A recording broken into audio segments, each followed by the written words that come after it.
Olá, seja bem-vindo ao Cine Clube Virtual. A iniciativa tem por objetivo trocar ideias e impressões sobre a sétima arte.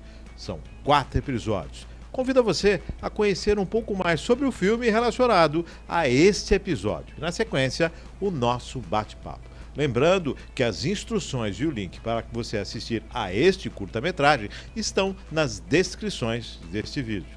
Vem comigo! Com direção de Claudinei Ferreira, o curta-metragem brasileiro lançado em 2017, Língua e Território, nos apresenta a aldeia verde da Ladainha, no Vale do Mucuri, em Minas Gerais. A obra retrata o povo indígena Machacali, que luta para preservar sua língua nativa como forma de identidade, resistência e respeito à sua própria história. Estamos de volta agora para bater um papo sobre esse curta-metragem que é o Língua Território. Presente com a gente Maria Érica aqui no estúdio e online, Manolito Martins, nosso amigo Manolito, musicista, né, que viajou o mundo aí e uma pessoa que vai poder falar sobre essa questão da língua, né? Mas antes, o curta-metragem, né? A responsabilidade do curta-metragem, que muitas vezes traz tópicos sociais, na maioria das vezes tópicos sociais, e na verdade, muitas vezes os curtas são olhados de forma até, o pessoal, não curta, não sei, mas esse Cine Clube Virtual trouxe aí temas impressionantes, e esse também é um tema especialíssimo. Érica, Língua Território, Manolito, Língua Território, quem dos dois começa, Érica ou Manolito? Eu vou começar aqui porque eu não quero falar depois do Manuelito, viu?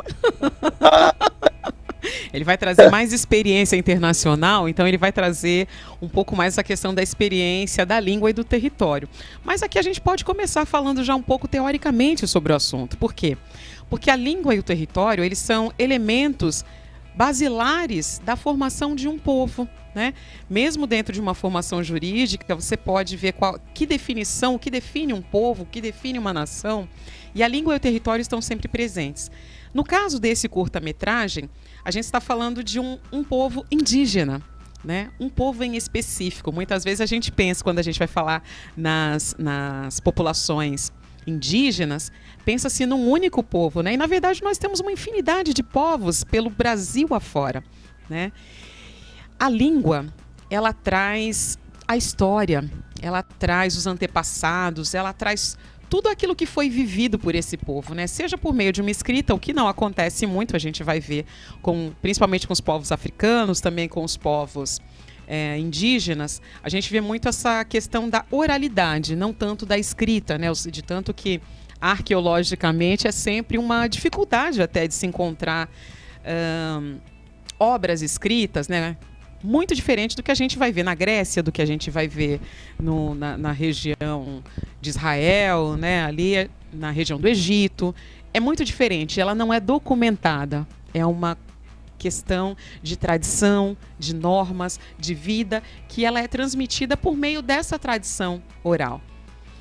Nesse documentário é muito interessante porque nesse testemunho vivido pela indígena que apresenta esse trabalho, ela vai dizer que a língua é importante, que o território é importante, e ela vai dizer que eles só falam português quando há, né, entre aspas, o homem branco, que na verdade quem é o homem branco, entenda-se para essa população indígena, que na verdade não está ligado ao critério de raça e cor, mas está ligado a qualquer um que não seja indígena dessa tribo. Dessa tribo, desse povo. Qualquer um que seja alheio a essa tribo, né?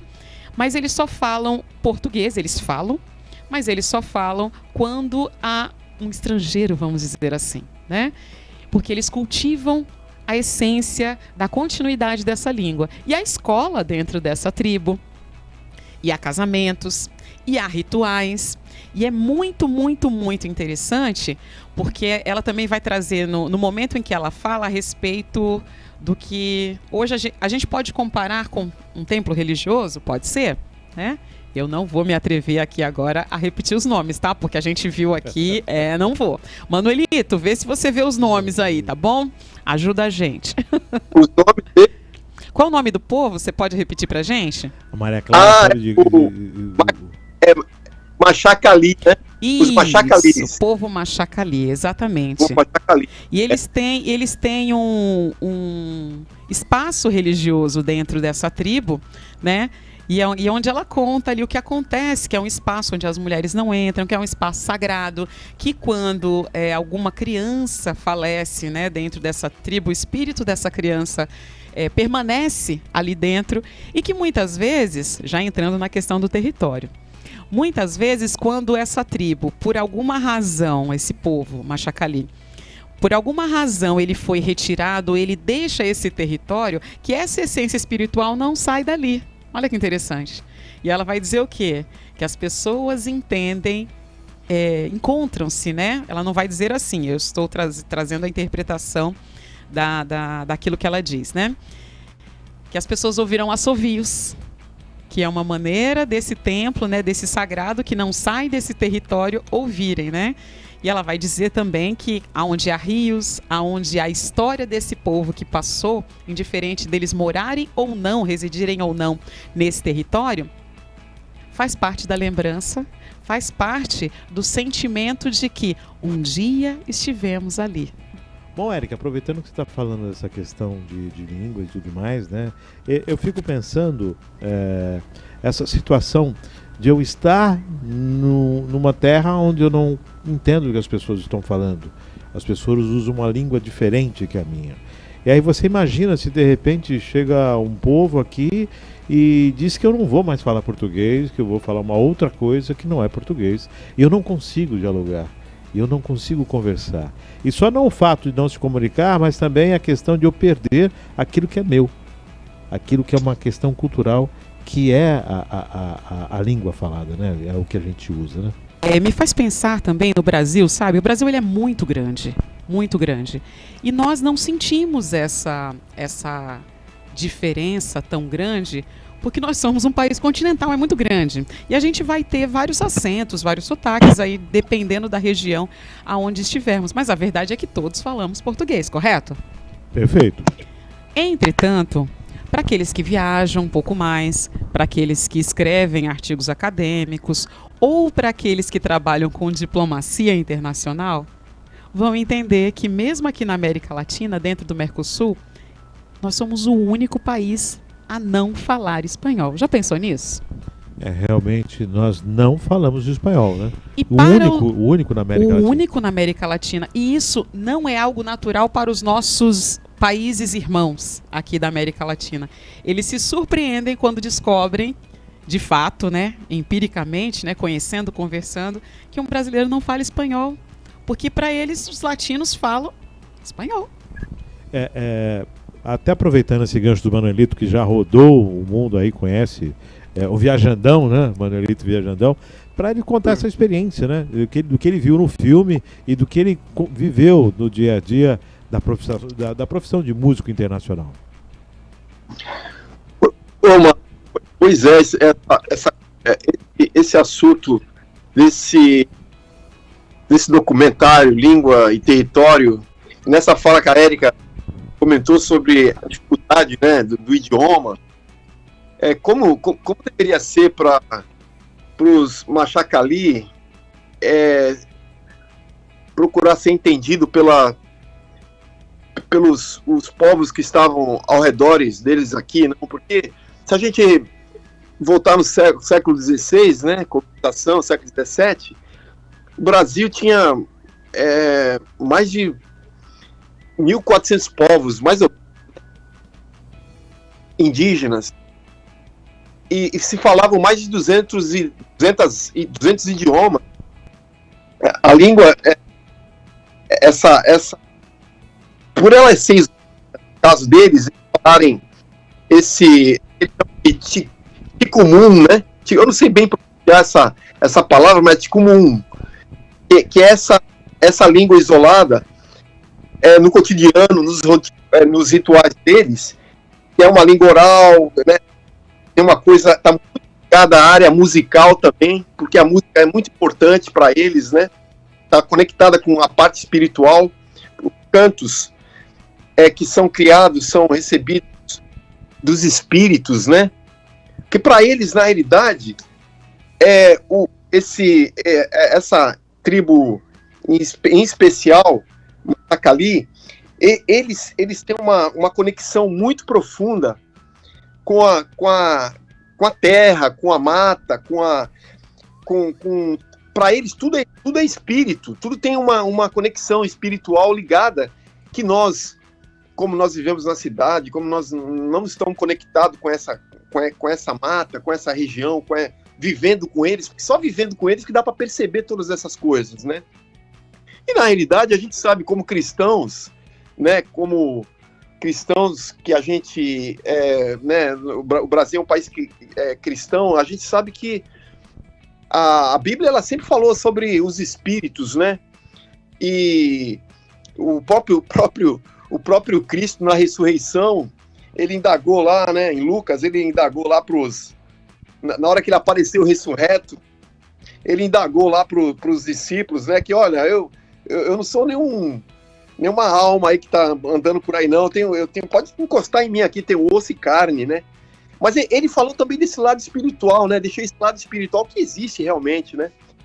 Mas enfim, como língua e oralidade, língua oral e parte espiritual tá conectado, como é difícil para uma pessoa estar convivendo dentro de um país onde é o nosso, 220 milhões de pessoas que só falam idioma português, a comunicação deles, provavelmente eles se sentiam acuados, né?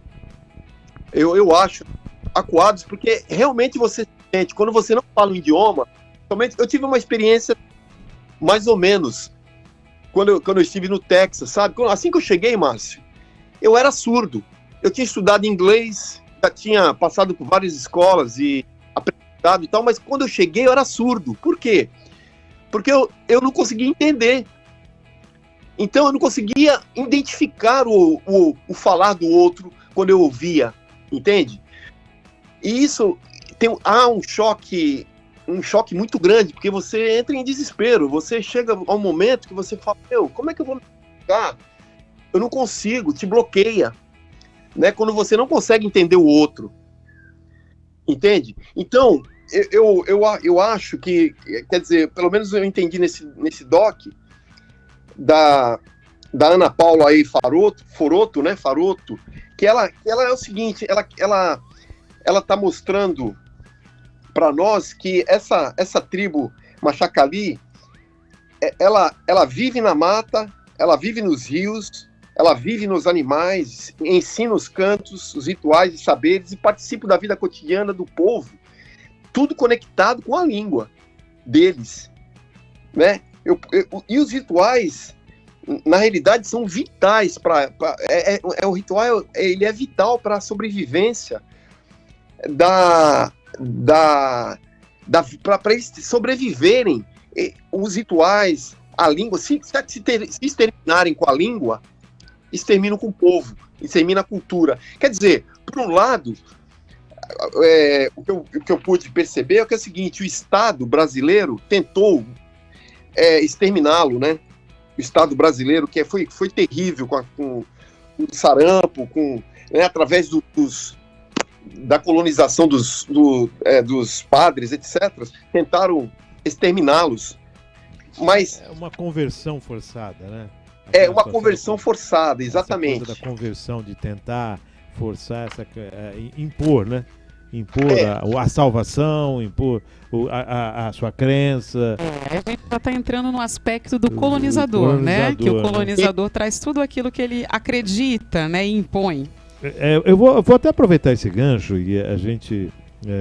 nós vivemos aqui numa situação de buscar o que é histórico, o cultural, a tradição, e quando se fala no índio, a gente não imagina uma tribo que evolua, mas que mantém as suas tradições, né? A concepção que muitas pessoas têm do índio é que ele deve ficar lá pelado no meio da mata, sobrevivendo da casca e pesca, é tradição. O índio não pode ter o agronegócio, o índio não pode ter uma pequena indústria, o índio não pode crescer tecnologicamente? Pode. Eu acho que a sociedade é isso, já que ele é um brasileiro como todos nós, né? E ainda muito mais antigo que nós, e ele tem essa possibilidade de avançar na qualidade de vida, tecnologicamente falando, socialmente falando, e manter as suas tradições. A gente tem essa visão limitada e eu acho, né, perdoe-me se eu estiver me posicionando de maneira equivocada, mas eu particularmente atribuo isso a uma ignorância nossa a respeito da cultura desses povos indígenas, dessas tribos. Ou seja, nós queremos resolver um problema que julgamos ser um problema dentro desse povo, né, para esse povo, e nós acreditamos, assim, temos tão pouco conhecimento, tão rasas informações, ou seja, desconhecemos completamente essa cultura e ainda assim muitas vezes queremos ditar normas, comportamentos e até leis para esses povos. Reger a vida deles, né? Sim, decidir por eles, ao invés de ouvi-lo, né, Monimito? É uma coisa horrível, né, Érica? A ausência do conhecimento, né? É verdade, Érica. Olha, isso que você está falando, inclusive, tem um autor, Jorge Caldeira, que ele fez História da Riqueza do Brasil. Ele cita que é o seguinte: na época da colonização, os índios tupis guaranis, eles eram, a colônia no Brasil era mais rica do que os colonizadores. Alô? Oi, não, estamos te ouvindo aqui. Então, por quê? Porque eles tinham dentro dessa fala do Márcio, sobre que os índios, eles podem ser o que eles quiserem serem, né?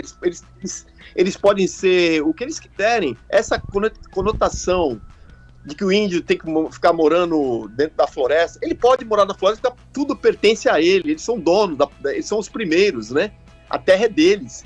Agora, eles têm o direito também de ter a vida própria deles, porque eles são muito inteligentes, né? A cultura deles é uma cultura milenar, eles têm uma cultura riquíssima, e a gente precisa muito aprender com eles. Inclusive, é uma pena, né, que na escola, no Brasil, né, se deveria estudar Darcy Ribeiro desde do primeiro ano da escola, sabe, Érica, Márcio? Para educar as crianças, mostrar Darcy Ribeiro, né, ele tem muitos livros que ele escreveu, como Os Índios, a Civilização, a Política Indigenista Brasileira, a Religião e Mitologia, porque nós somos muito leigos, né, em relação a toda essa cultura que nos antecederam, né? E é muito, muito interessante. Às vezes eu tô lá no Pilões, na Itutinga, né? E agora recente, o Estado ele negligenciou por muito tempo, porque fizeram um estudo, até uma advogada amiga nossa fez um estudo, ela pesquisou em vários artigos, não encontrou nenhuma tribo que seria dona daquela área. Mas existe uma tribo chamada Tenodé-Porã, que eles são donos de 15 mil hectares ali no Pilões de Itutinga. Inclusive tem pedras lá que foram rabiscadas por eles. Tem muitas coisas, né? E eu me encontrei recentemente com um índio Tupi-Guarani no festival que eu fui participar tocando, e perguntei para ele a foto da pedra. Ele falou: esses aqui são os meus parentes. Muito interessante, né? Interessante. Os meus parentes. São os meus parentes. Eu falei: caramba, que coisa linda. Mas aí, nós como leigos, por exemplo, às vezes quando eu tô na mata, por exemplo, lá eu olho para uma árvore e falo: caramba, como eu sou ignorante, eu não sei o nome dessa árvore aqui, poxa. Não dá para ir até a copa dela lá em cima, porque é muito alta, né? Para fazer uma pesquisa e tal. Mas eles, a mata para eles é saúde, a mata para eles é o alimento. Na mata eles encontram a vida, né? A vida tá na mata. Então, com essa ignorância hoje, né, no mundo todo, mesmo os países desenvolvidos que mataram seus índios, que acabaram com a sua cultura, acabaram com a floresta, ainda assim hoje, século XXI, não participam, não querem participar, né, do meio ambiente, né? Você vê, COP30, os Estados Unidos não vieram participar, não quiseram participar, não participam. É um absurdo, uma coisa assim, né, inacreditável. Inclusive, até mesmo o mundo ele depende da floresta, né? Se a gente não tiver floresta, vai haver uma catástrofe no mundo. vai ter água para a gente beber, não é isso? Não vai ter alimentos, né? Então, quando a Érica falou que sobre a Érica estava falando sobre a língua, a importância da língua, a importância né, a língua, ela está relacionada a tudo isso que a gente está falando da mata, aos espíritos dos animais, ao espírito do canto, aos espíritos da floresta e ao vento, à água, à fome, ao riso, está tudo conectado com a morte também, né? E isso é só um pouquinho dessa cultura milenar que eles têm, que a gente precisa aprender muito com eles, né? A gente aprendeu um pouquinho com Darcy Ribeiro, um pouquinho, mas, poxa, se a gente tivesse a oportunidade de trazer um deles para nos falar um pouco, acho que a gente teria uma riqueza muito grande. É preciso muito mais respeito, né, com a cultura, com as tradições, com a individualização, né, das nações, da nação indígena, de todos os povos que fazem parte desse Brasil de dimensões continentais. É preciso a gente ter isso. Nós estamos já caminhando para o finalzinho, né, Maria Clara? Já do tempo aí. Eu só queria chamar a atenção para um dos pontos que ela fala entre escolher o território ou a língua. Ela escolheu preservar a língua. Exato. Porque ela não se perde com o território. Exato. Sobre esse comentário, eu abraço com muito carinho essa expressão dela. Por quê? Porque a língua vai conosco. O território pode não ser tomado, a língua não. A língua está no seu... Pertence, né? Pertence a você. Ninguém tira. É algo que é intrínseco a cada um. E em qualquer outro território que esse povo vier a ser alocado, ele levará consigo toda a tradição, toda a cultura, todo o modo de ser. Ou seja, entre preservar o território onde eu estou, ou o meu modo de vida, que eu traduzo através daquilo que eu falo, através daquilo que eu sinto, que tudo isso está ligado diretamente à língua, eu preservo a língua, porque a língua garantirá a continuidade desse povo. A existência dessa cultura. A existência. Isso é sabedoria, né? Perpetuação, perpetuação. dessa... A manutenção dessa tradição, dessa riqueza... No tempo e no espaço, ainda que num outro espaço. Perfeito, perfeito.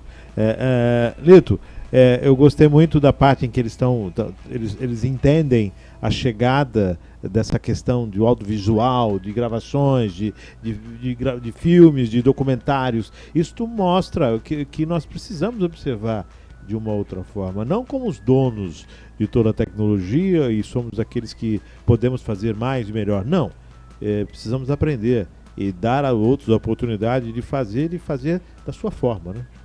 Gravar da sua forma. Exatamente. É uma forma deles preservarem, né, o território com a câmara, né? Que é tão importante, que se documenta, né? Que se faz um documentário, né? Que fica, né? Que se eterniza, né?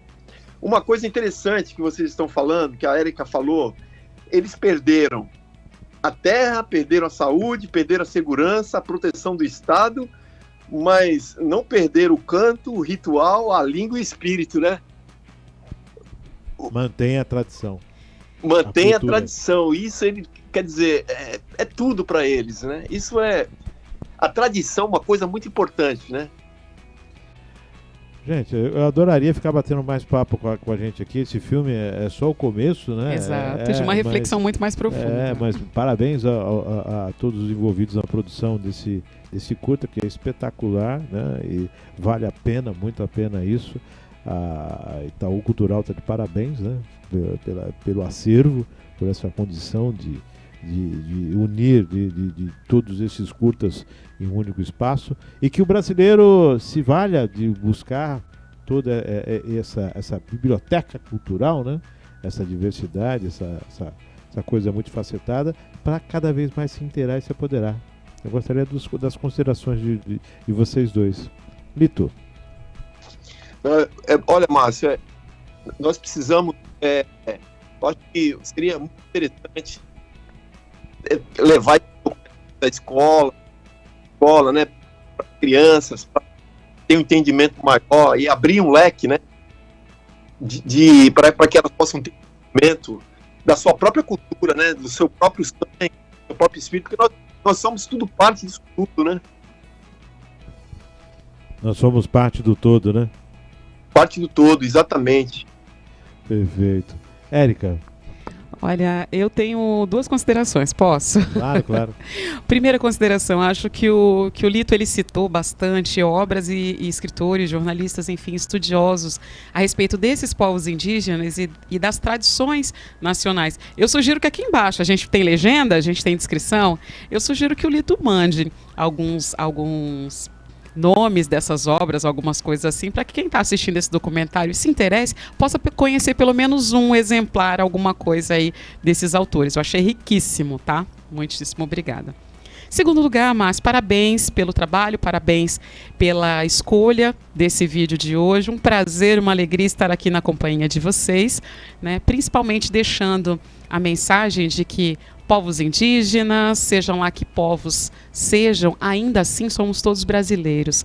Um povo formado por muitos povos, um país ímpar no mundo inteiro e ainda assim todos pessoa humana. E é importante conhecermos a todos como nação e a cada povo, a cada indivíduo em suas particularidades. Para quê?